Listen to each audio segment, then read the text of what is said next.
How's it going? My name is Nick, and I just want to say first, I appreciate you. Thank you for subscribing to Roll Coverage. It really helps us out a lot. And if you haven't subscribed, make sure you do. Otherwise, just sit back and get ready. It's time to roll coverage. Hey, I thought it was all over. Nope. They roll coverage.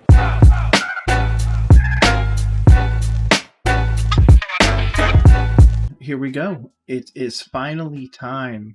You know what time it is? It's time for breakdown time. That's what I started roll coverage for, to break down coaches, soon to be breaking down players as well. Hopefully you're ready today. We are jumping into Dave Canales' day 2 recap of the rookie minicamp. Hopefully you're ready. Let's go. Beautiful day. Yeah. Enjoyed it out there. Lot smoother day 2, just in terms of the players getting used to the individual drills. There's a rhythm for how our coaches take the guys through it. Next guy up, here we go. You know, there's kind of a cadence.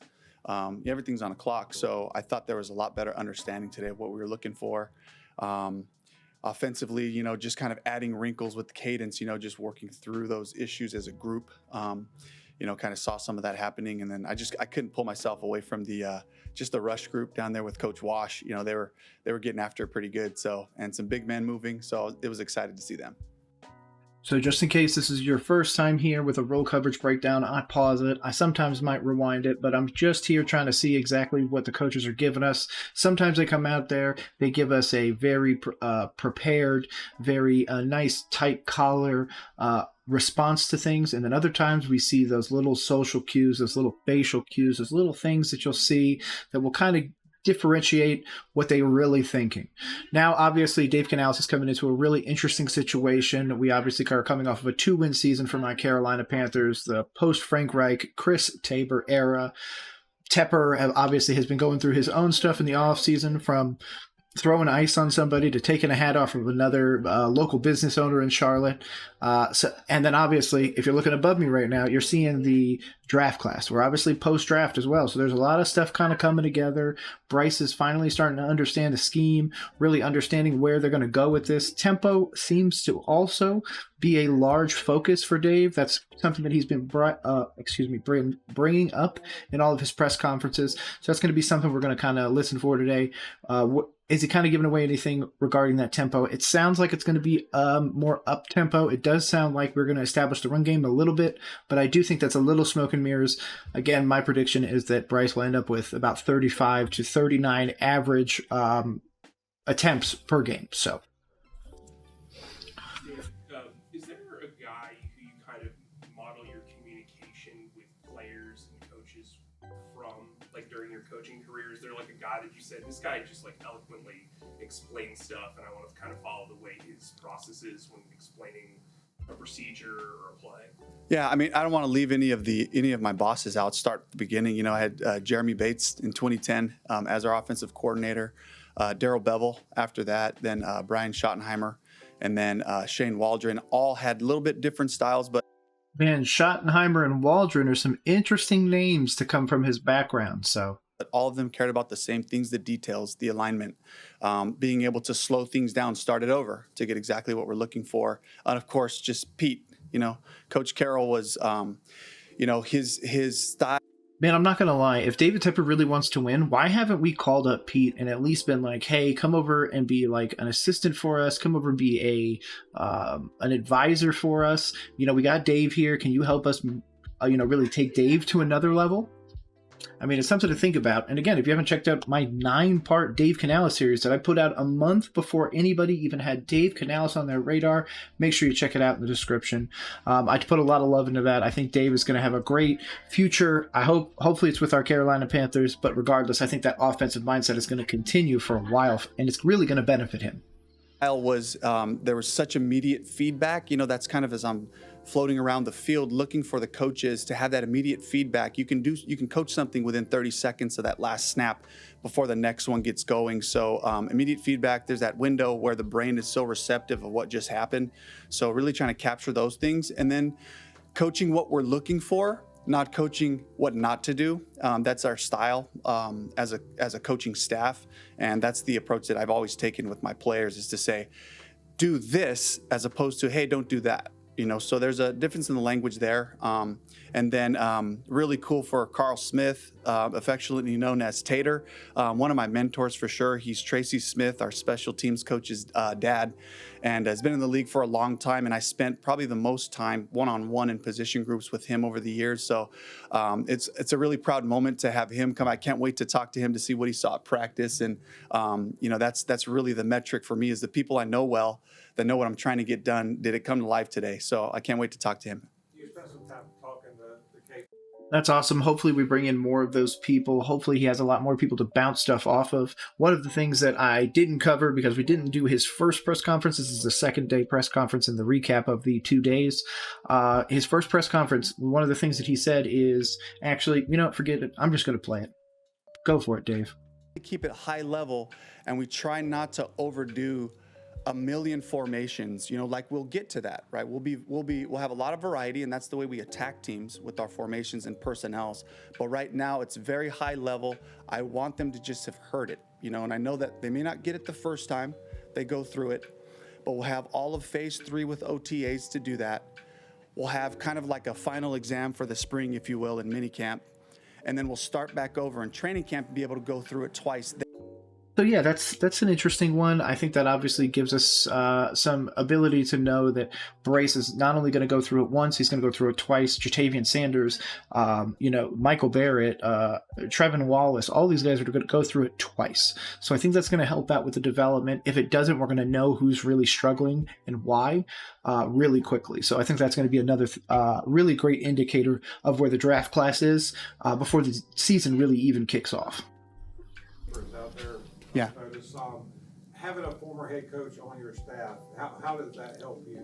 Well, 2 of them, right? Coach Caldwell as well. I got a wealth of knowledge just right here in the building. So it's probably a once a week thing. They'll pull me aside and say, hey, when you're approaching this, you might want to think about, and then they always start off with, hey, this is just a suggestion, but I don't take those things lightly as suggestions. I take it to heart, and I evaluate it. And while sometimes it fits into what we're doing, at a minimum, it's always just such a great opportunity for me to learn my first time around what works best for the staff, what works best for our players. So I love just still in those moments, and especially when we're evaluating, defensive players with Coach Capers, is sit there and say, what do you see with this guy? What do you see with that guy? Do you think he's got the movement skills required for our system? So really, really cool to have them in the building. That's an interesting way to think about it. Another thing that I kind of want to touch on with that is, again, this man needs an endorsement from Chapstick. I don't care what anybody says. Chapstick, if you're out there, you need to sponsor Dave Canales. The man licks his lips more than anything. Either that or he lives his life parched. Regardless, we need to solve that. He's our head coach. Can't have him dying on the sidelines. Also can't have him looking over at people on the other side like Andy Reid,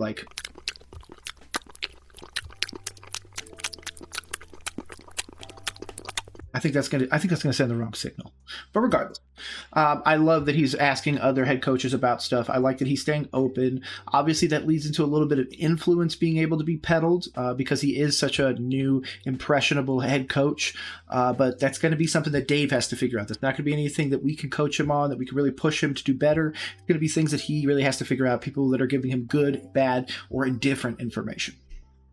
See, while we were there, any kicking or punting, are you all doing that privately with these guys as you decide which, if either of the 2 kickers to hold? The kickers get going before. So, the goal with that is just because our practices are a lot shorter than the traditional practice where you have periods, you take a break, do special teams. We really just put it at the beginning. So while they're loose, they're warm, they're ready to go, we get those kicks done so Tracy can evaluate what they're doing. What have you seen from each of those 2 guys? And is the idea that you would keep one of them to compete with Eddie, or is the Irishman more of a punter? Yeah, that's something we still got to talk about as a staff. But I think first and foremost, what I see out of both of them is just a lot of power, which is really cool. That's a great starting point. I think the technique things, being around kickers for a long time, guys who have been on their 3rd and 4th teams that I've seen, they get better every year. It's like golf, that golf swing. I mean, for people that golf, you just continue to have things to improve on, or you maybe your technique starts to get a little sloppy in this area. So it's very, very similar that way. So, but at a minimum, they have the raw power and talent to be able to do it. Yeah, the thing with golf though is you can spend 25 years developing that golf game. You can go out there, you can go hang out with your buddies, you can go crush some beers. You can go out there and one day shoot a 70 or you know what, you can go crazy, shoot a 60 something. That's bonkers. I mean, you're getting to the point where you can actually really legitimately compete. You could obviously legitimately compete way before that point, but I think the other thing that people have to realize is there's another person watching down on this, and that's David Allen Tepper, our owner, the dude that's gone through bad decision after bad decision, if I'm going to be honest with you. But it's something that we unfortunately cannot change. It's something that as we move forwards, we really need to address with not only coaching hires, but people that we bring in. Bryce Young, has already seen multiple different faces of David Tepper. And again, the fan base is not prepared for a 4 or 5% increase every year. They need to see a pretty substantial one this year.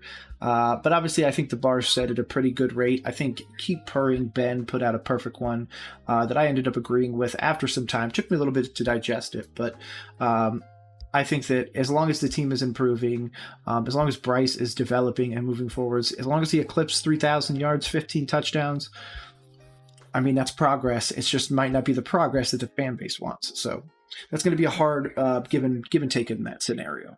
You're working out with special teams coach. Yeah. What was on there? Oh yeah, gunner drills, right? So special teams is a premium for us. This is something that, on game day, we just don't get a lot of players, and something that our players have to get used to is as they come into the NFL, we have these many helmets today. So if something happens, they all got to be. That blows my mind that a multi-billion-dollar organization has a set amount of helmets that they're allowed to use. Ready to contribute. That's how we were able to build great teams in Seattle was, Doug Baldwin as a starter early on. He was playing on teams, on cover units, and he could get in the vice. And so just making sure that Xavier has that starting point. And he's such a natural athlete. Watching him take his first couple steps, it was really cool. And Darren Bates is doing a great job down there with the Gunners. You talked about, Hey, shout out Darren Bates. Shout out the Raw Room. So glad to have you in Carolina. Obviously, you're going to be teaching them something, but I'm just excited to see where we're going to really put people. We have so many offensive weapons. Obviously, the Gunners and all that is going to be coached up great, like you said, by Coach Darren. But yeah, Xavier is going to be an interesting one. He's either, I think, going to be an 850-plus yard receiver, 7-8 touchdowns this year, or he's going to be 450 yards, and people are going to be having questions already. Now, I don't think those questions are going to be warranted because it's just the first year. I mean, we did take him in the first round, so I would expect him to be a little bit more. So if Keon Coleman ends up, 1,400 yards, and Xavier Liget ends up having, 600, I think there's going to be a little bit more of a disparity there.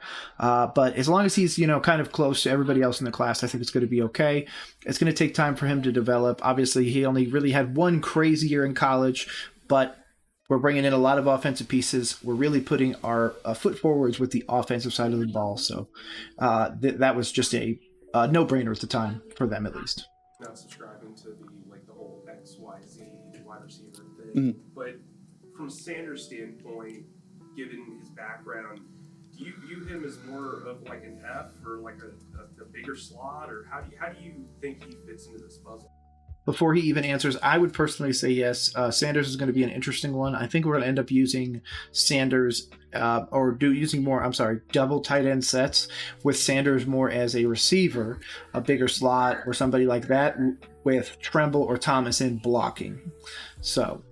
Well, the cool part is, like I've been, saying, is we look for those versatile type of tight ends. And so we're going to ask him to play the F and the Y in different situations, so a known pass, he's the Y, and when you get into 12 personnel, he's a guy you can move around a little bit more, maybe play him in the slot a little bit, but I think right now it's about the basics, it's about just teaching him the steps of a run game, it's about teaching him the formations, and he's got a long way to go in terms of just picking up the fundamentals. So, that is going to be something I'm going to clip and I'm going to post separately.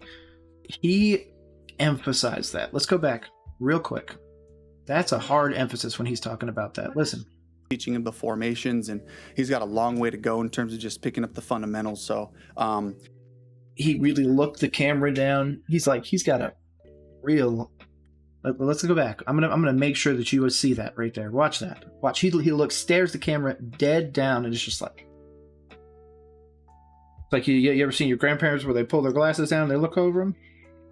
Just teaching him the steps of a run game. It's about teaching him the formations, and he's got a long way to go in terms of just picking up the fundamentals. So I think his role will grow over time, but we just have to make sure we incrementally build that for him.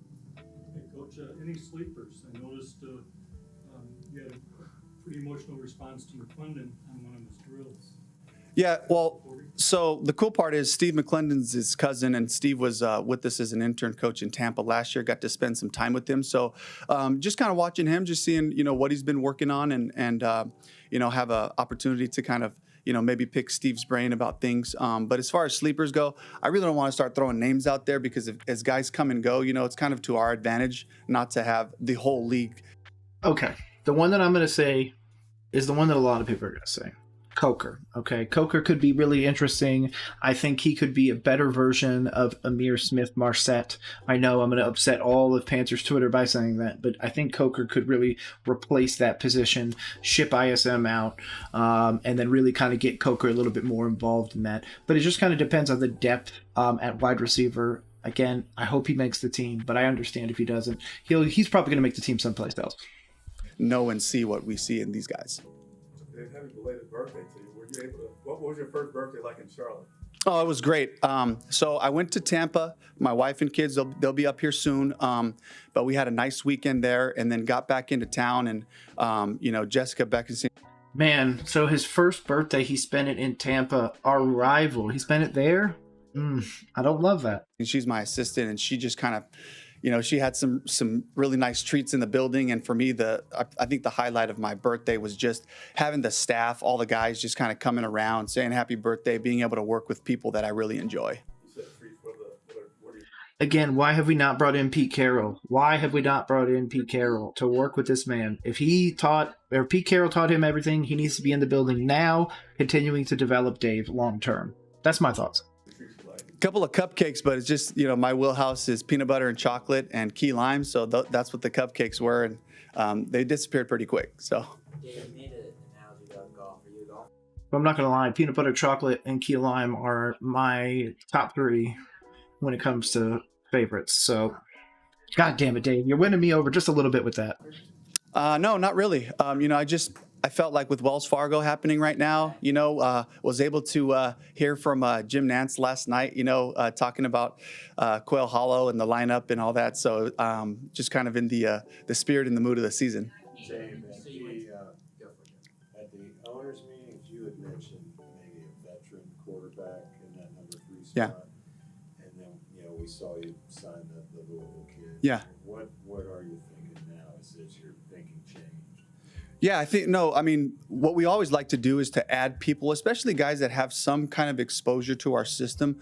I'm looking for value, for the quarterback room. What do they bring for that room, for Bryce in particular, And so the good part about Jack is I saw some accuracy, his ability to get up at the line, spit the plays out and all that. So I'm excited about having him just being able to operate that way. But I would certainly feel like we would still have our ears to the ground and see if there's anybody that might be interested in coming and being a part of what we're doing. Does he have any experience to this system, a background in this system? No, I wouldn't think so. Mm-hmm. Okay, so that's an interesting one. He wants people that are familiar with the system, yet brought in somebody that's not familiar with the system, or at least he's unaware if he was familiar. So that's an interesting little one. Does that mean that we keep Dalton? Obviously, in that scenario, he was talking about bringing in a veteran for the quarterback 3 position. Why we're carrying 3 quarterbacks makes no sense to me, but obviously he knows something that I don't. So, did you have something else, you guys? It's just going to be something that was personal. But since you called on me, Yeah. the final question.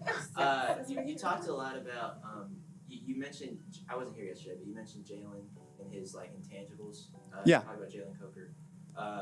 I'm curious, outside of him as a football player, as his measurables, is there something that strikes you about him as a person, or something off the field that intrigued you about him? Okay. I know I'm the one that keeps bringing it up, but there is the whole a faith-based thing that Dave has been a part of. He has had his own faith-based organization. Bryce is known to be a very faith-based person. Brad Idzik is another one. We've heard from a lot of people, including Jonathan Brooks. Sorry, I had to look over sideways. I was going to call him Jonathan Downs for some reason. Jonathan Brooks, when he went up there, he was very open about his faith as well. So I think that's going to feed in a little bit of this. He did come from a faith-based college, so I think that helps. I don't think it hurts. I think it helps. I haven't really gotten to spend a lot of time one-on-one with these guys. I'm excited to get to know them a little bit more as we introduce them to the whole team on Monday. But I mean, just from film, he looks like a guy who really just has a good football sense and awareness to him. So I'm excited to see that. And then, of course, can't say it enough, guys that are joining our team, they're going to have to be able to contribute on special teams. So I can't wait to see him in some more of those drills. And then, of course, when we get into more competitive situations, we'll be able to evaluate that too. And the rookie's going to have to go back to school, or are they all going to be able to be here for the entire team? I don't know that right now. Dave, do you have Again, still early. You got to give Dave some time to really understand what the timeline is going to look like for them, because obviously they're coming in for a rookie mini camp. They still got to come back for training camp. They still have OTAs. There's still a bunch of other stuff that it's going to happen. So right now, I think it's just kind of getting them in the building, show them around, introduce them to the team, start the very basic stuff, and then establish when everybody's really going to start being 24/7 football, essentially. an example of a guy who maybe was undrafted in your career that you coached that maybe stood out on special teams, and you said to yourself, hey, this guy could be a good wide receiver, or hey, this guy could be a good tight end, or something like that? A guy that was maybe kind of a diamond in the rough. We had, we played with 5 undrafted free agents in Super Bowl 49. Doug Baldwin, he certainly made a name for himself as a receiver, played as a rookie, but he was on all the cover teams. He played on punt return. Ricardo Lockett was another one. Jermaine Kearse was another one. Brian Walters, who had return value. And then Chris Matthews, who was a 6'5", 230-pound wide receiver, matchup on punt rush. So we love those guys. And I can't say it enough. I can't back Tracy Smith, our special teams coordinator. That's an interesting thing. Has anybody done a deep dive into the team that he's talking about specifically? And is he building that team measurement-wise? Obviously, quarterback's a little bit different. There's going to be some stuff that's a little bit different. But is he building that team based on that team? That's going to be something we're going to have to go back and do some research on. Coordinator enough when these guys get in there. It's like, guys, here's where your attention and your awareness heightens in this meeting right here, because this is how you earn a helmet to play for us during the season. So I'm excited to see who those guys are, and a bunch of defensive guys. I don't want to start rattling off, but Cam Chancellor as a rookie, was on special teams. That's kind of how he made his way into the lineup, and then the rest was history, became a fantastic safety. So. You touched on this a little bit yesterday, but could you kind of reiterate why the decision was made to kind of have a smaller group here for rookies? We've seen rookie camps where there's 50 guys out there. Yeah, really. Interesting. So he's asking about, is there a significance to having less people here now as opposed to a different, time period, when you're just having a lot less people around? And I think it's got to be something where you're really trying to understand those guys with the short amount of time you have. That's what I'm expecting the response. Obviously, Dave's been very open, keeping his chest open, really telling us what it is, answering the question. Obviously, he dodged a little bit on the Jalen Coker thing, but he had just previously, about 2 or 3 questions before that, said that he really wasn't going to dive into really their thought process on anybody because they hadn't gotten through the total evaluation process yet. So with that, obviously I give him a pass. Solid press conference so far. It's going to be one of his better ones, as long as he wraps it up nice and clean. So really to just get a concentrated look at the guys that we are counting on to be on our roster going forward and go into training camp. And also to just introduce them. So I think one of the things that we achieved in these last 2 days is to prepare them for the level of work, the intensity of the work. There were some guys, some big eyes out there said that yesterday, but it's a little bit of a shock, the pace and the tempo. So I think we really valued that part, giving them confidence to at least hop into individual drills with our guys, and then to so that they're not coming in there without a full base and knowledge of what we're doing, so, and incrementally just bring them along conceptually over the next couple of weeks. Last question from Cassie. Yeah, prior to Rory walking in the building, were you familiar at all with Gaelic football and what it might entail? No, I've heard it's like a combination of like soccer, football, rugby, maybe a little bit of basketball. So I'm really interested to just sit with him and kind of pick his brain about the rules of it. So I hadn't had much of an experience with that yet. Yep. All right. Thank you. Awesome. I just want to say first, I appreciate the Carolina Panthers organization. I appreciate what we're doing. We're trying to do whatever we can to put something around Bryce. Though I might have not been his most vocal, and even now I'm not his most vocal supporter when it comes to Bryce Young. I think that the pieces around him are going to be good enough to give a really solid evaluation of where Bryce is or where Bryce will be in a few years. With that said, this is the year where I really need to see something happen again. I need to see 3,000 yards from him. I need to see this offense really look cohesive, look like they're all on the same page. We're bringing in a lot of rookies, so that we're going to get a lot of passes given to some people, but I still feel like we need to buckle down and at least get 5 wins under our belt this year, build long term, and then really get the fan base back on board by getting them to understand that it is and was a full rebuild even last year.